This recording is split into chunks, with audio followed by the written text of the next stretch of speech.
po natin pag-asa. Very clear is the question, where is the church? As I've said a while ago, in the life of Israel as a nation, they came to a point that they were persecuted, all the prophets of God.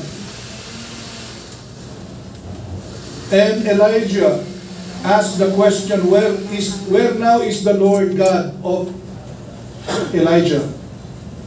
But the question this afternoon is, we are not asking where is the God of Elijah, but we are asking where are the Elijahs of God?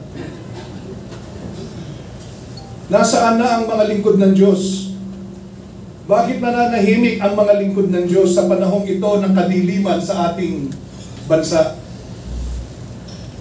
Subalit sa hapong ito, katulad ng ating pagtugon sa ating panawagan ngayong hapon, magsasalita tayo.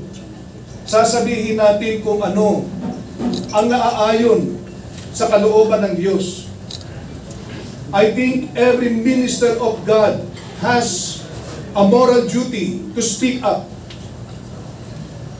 This is not liberal theology, as I've said. Hindi ito isang revolusyon na panawagan. Ito ay isang moral na panawagan sa ating lahat. Now, regarding doon sa separation between the church and the state, we know what is the issue regarding to this. Ang ipinagbabawal po dito ay yung state-sponsored church. Yun po yung distansya ng simbahan sa gobyerno. Hindi kinakala merong safe distance between the church and the state. Hindi nang gagaling ang pondo ng simbahan sa gobyerno. Yun po yung separation ng simbahan sa gobyerno. Hindi inisponsorahan ng gobyerno ang simbahan. Pero kinakailangan meron po tayong safe distance katulad ng release ng tren. Itong dalawang linyang ito, hindi pwedeng maghiwalay ng malaki. Matidiskaril ang tren, tama po ba? Kinakailangan merong safe distance ang dalawang parallel line na ito, patungo doon sa isang direksyon.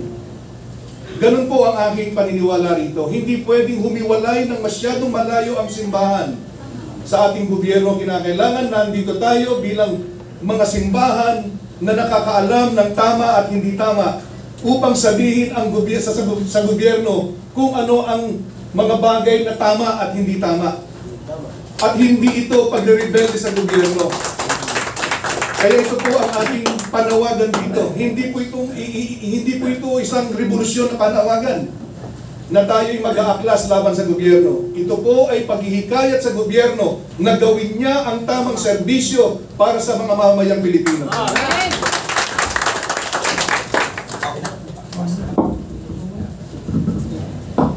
Thank you, Bishop. Maybe introduce na lang po yung natin sarili. Thank you. Magandang hapon po sa inyo. Yung ating advocacy today is you must beat first the stomach of the Filipinos bago natin sila bigyan ng word of God. Dahil kasi kung gutom sila, you cannot insist them to do good things. Kanya yung sa akin ay I think of yung bang lahat ng Filipinos ay mayroong healthy food sa bawat table. Kanya nga, pagkabusog sila, mapapakinggan nila lahat ang mga doktrina ng ating mga pastor dito. Kanya nga, yun ang aking to feed them first bago natin sila bigyan ng food ng Spirit, ng Holy Spirit. Magandang hapon sa inyo. Kaya tayo name ko. Okay. Actually, my local church is CCF. So, ang aking pananaw, personal view ko to, kasi pag tinignan natin, actually, ang church talaga ang nagbibigay ng isang magandang journey o tahakin ng ating gobyerno. Kaya lang, again, the question is, where is the church right now?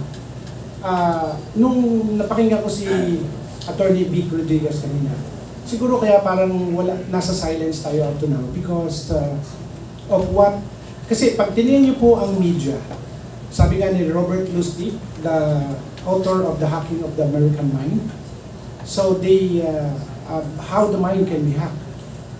And it says there that they sell the black propaganda. They hide the truth and they sell what is false. So if you would notice na because of the rerouting of our media, ako unaware when Attorney Vic laid down on our plate about what are happening on the upper leadership of our country. So ako medyo tinamaan din, where is the church? Because church is not just a leader. Church is a comprise, it's not a building, it's a comprise of all people who believe in Jesus Christ. At ako ay na-burden doon, kaya kanina tinamaan ako doon eh. Sabi ko, bakit tayo silence? Because siguro because we are ignorant of what are happening right now. So ngayon, so this is the time, no, para magkaroon tayo ng parang reaction na not just to pray because prayer works talaga pagka nilakipan natin ang gawayan. So yun ang aking pananaw ngayon dahil ako ang ginagawa ko bilang a man of God, so nililid ko lang sila into a modeling. When you talk of modeling, instead of lecturing on the classroom, being a practitioner of my technology, pinapakita ko kanina kay Kong. So na-amaze doon sa mga technology because this is the trends of our time. We are heading towards the fifth industrial revolution, which is the food security, the biotech, and yung medical education. So now, going back, now where is the church? Parang tahimik talaga sila. So at least siguro through this is parang ito yung magka-crank sa atin ngayon na magkakaroon tayo ng awareness para ma-propagate itong kaalaman natin ito because of the media are rerouting the issues from, alam mo, ganun yan eh, parang hindi natin nakikita kung ano yung talagang root cause of our problem in our country. Salamat po.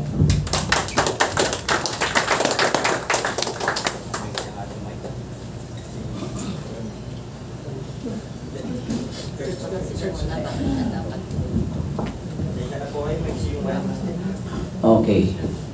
May tanong dyan kung nasaan ang church. Andito na po. Dinadala ko na rito ang mga church.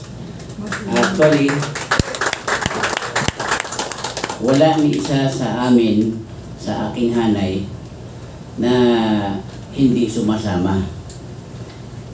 Sila po ay konbinsido, ngunit ang problema nila, paano sila makadalo? Yan po ang tanong nila.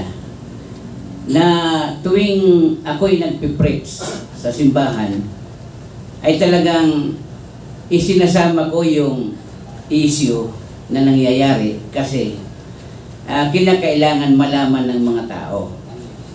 Hindi lang pwede na gospel ang i-preach ko dahil kung si Satanas ay nababanggit natin sa pulpito, kailangan din natin banggitin yung hindi nararapat sa pamahalaan. Okay, ganito lang po.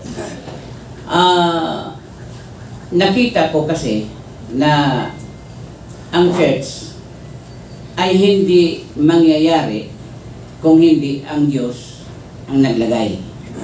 Ganon din ang mga presidente, ang mga leaders natin, hindi rin mangyayari kung hindi naman galing sila sa church at sa Diyos. Dati kasi wala namang eleksyon sa Biblia. Ang namumuno, maniwala kayo at hindi, ang namumuno ay galing sa church, galing sa mga leader ng mga propeta. Yan po ang dati. Ngayon, ibig ko lang sabihin na tumingin tayo sa tama. Dahil kung kaya ako nandito, dahil nakikita ko na hindi na tama itong nangyayari. Ayaw ko kung pabor kayo dyan. Hindi na talaga tama ang nangyayari. So, magsama-sama lang tayo. at ang church. I-involve natin dito sa mga nangyayari. Dahil hindi naman tayo mga rebelde. Tayo ay nananalangin. Pinag-pray natin yung mga presidente, pinag-pray natin lahat. So, gawin natin ang nararapat. Yun lang po, mga naman.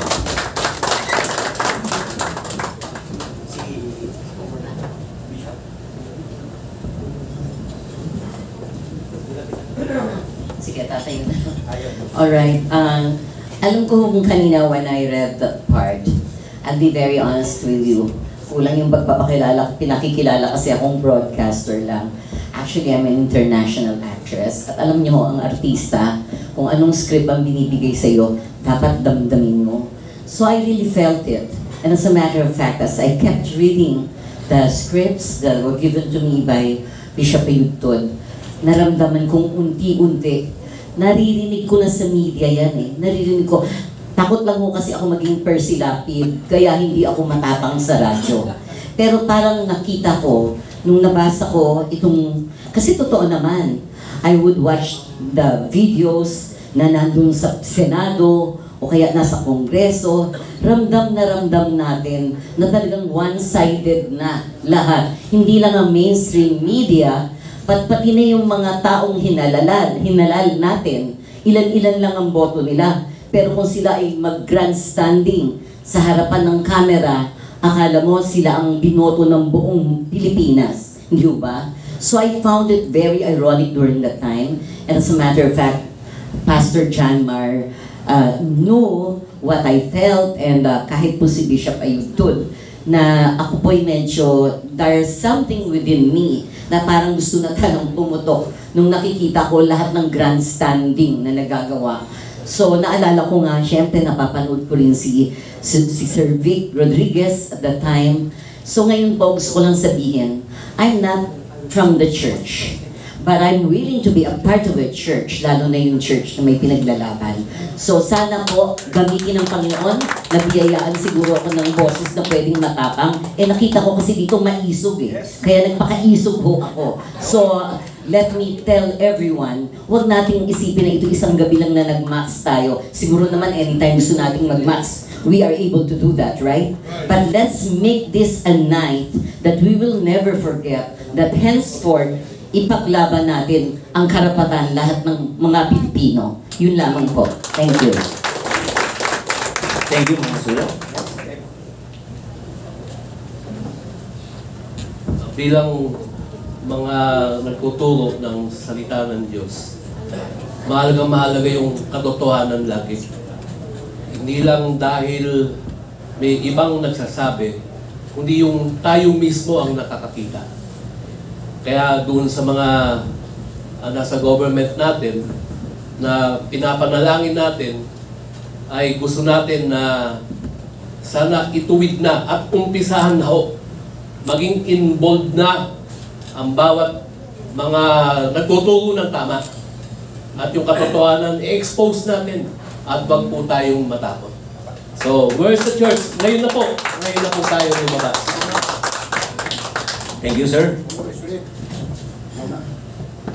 Good evening, everyone. So, where's the church today? Naalala ko noong 90s, ang gobyerno takot sa church. Number one, dapat makita natin united, very strong ang church. Nagkataon lang humina tayo kasi naging politika yung leader natin.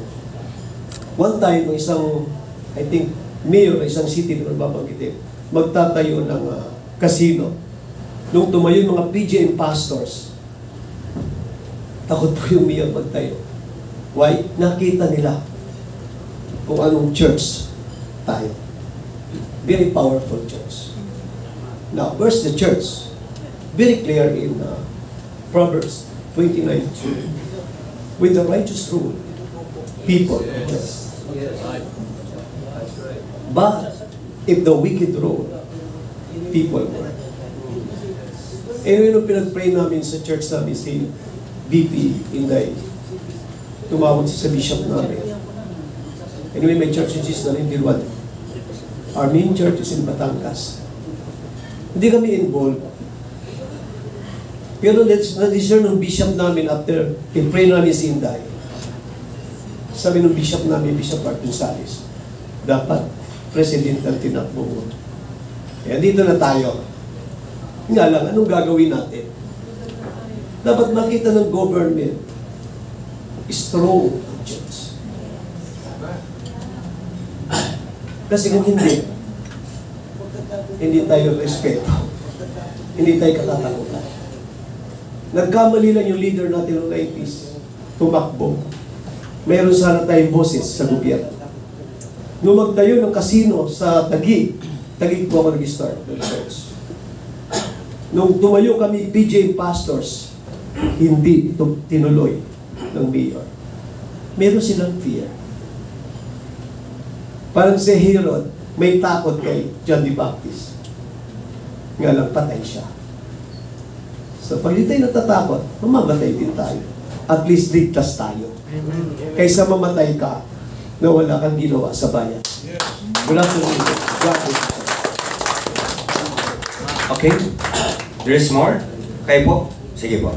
Brief and ano lang. Sa ating pong mga piling-piling bisita, lalo na po kay Secretary, sa inyo pong lahat, magandang hapon sa inyo pong lahat. Ito pong sinusulong. Matagal na akong po ito ginagawa. 4 po yung kasama-sama akong attorney. From Bulacan pala ko, ako si Bishop John Sabit. At nung panahon ni Duterte, ni ex-mayor, presidente pala, ay nagkakot ako ng mga tao na aking mismo ang mga chief na inano. Pero ni kailanman di ako humingi ng pabor. At nakita ko kasi, sorry, dito pala yung aking kasama-sama kasi nung panahon ni Presidente Gloria na Macapagal-Arroyo, nagtrabaho po ako, kinuha po ako na ni Gloria. Ako po ang founder ng senior citizen bago po si Congressman. Opo. 4 po kaming nagtayo ng senior citizen. Si Judge Dinero ang aming kaunahan na ilagay. At nung siya po ay komandidato ng senior citizen, ako po kasama-sama. Umiikot po kami sa Pilipinas. Kaya, bago po pala ako naging pastor, isa na po ako nasa politika. Nag-igonsel po na ako sa Bulacan. Kaya mga takbo ng politika, alam na po natin. At saka, na 1992 po, nasa Karami na po ako. Chief chaplain po ako. Umiikot po ako sa Pilipinas. Kaya kung ambag buto at pagtulong, hindi na ako manghingimi. Alam ko na po, marami na akong mga ipinundar sa bawat region. So, sabi nga, nung ako'y manalo, ay hindi po pwede daw magkrusada sa San Jose del Monte, Bulacan. Kasi inaano tayo ng mga kalaban. Pero sabi ko, pag nanalo ako, itataas ko ang ating Panginoong Sus. Kaya nag-split. Opo. At ngayon po, pagdating po sa mga pastor na binabanggit po ni, kilala ko ito eh. Boy. Kasi wala namang hindi ko kilala sa totoo lang. Kasi umiikot ako sa Pilipinas. Pero tahimik lang ako. Pero kung Comilos, alam ni Congressman, isang timbre ko lang yan. Kasi umiikot na ako sa Pilipinas. Hindi lang po ako, sabi ni Dolby, hindi lang ako pambarangay, pag-export pa. Opo. So, ayun, ito po, ang sa simbahan po, sabi nila, bakit daw tayo lumalahok ng mga pastor, bishop? Bakit hindi? Dahil ang sabi ni Apostol Pablo sa Roma 13, 1-4, sabi niya, walang pamuno na hindi galing sa Diyos. Katuwang natin yun. At ngayon, sabi nga, unity is the best weapon in our victory. Kung kayo-kayo lang dyan, tayo-tayo lang, hindi niyo kami sasamahan, wala mangyayari. Kaya ngayon, ay buo ang pamilya ko, buo ang lakas ko, na talagang Duterte ako. Tama ba tayo? Mabuhay, marami pa ako sana akong sasabihin dahil lecturer po ako ng government at sa mga polis. Marami po salamat. So, there's another one. Last spot for the, Okay, palapakan po natin si Pastor. Kailangan. Magandang gabi po sa inyong lahat, sa ating pong mga pinagpipitaga ng panauhin at mga panelists ngayong gabi. Ako po si Johnny Andrade, ang dating publisher ng Christian News Today. At sa pamamagitan po ng aming pamamahayag ay na-transform namin ang Abante. Wala na pong board. Tama po? Ako po ay masugid na tagahanga ng ating dating Pangulo, Marcos, at saka po sa kanyang anak. Pero nito pong mga nagdaang araw na pinag-uusapan ng China, ako po hindi natutuwa. Kaya po nung narinig ko po ang statement ng ating mga panauhin, masyado po ako nag-aapoy. Nasaan ang church? Ngayon po, nandito po tayo. We belong to the church. Sana po, bilang publisher, dating publisher ng Christian News Today, nananawagan ako sa mga pinagpipitaganan nating pastor na nagtaas, nag-invite sa ating Pangulo, na sila po ay makipag-usap sa Pangulo at sabihin nila sa Pangulo, lalo na yung mga bishop natin, na siya'y nagkakamali. Amen? Salamat po. Thank you po, sir. So now, we are moving sa, sa pagtatanong na po natin. And may we call for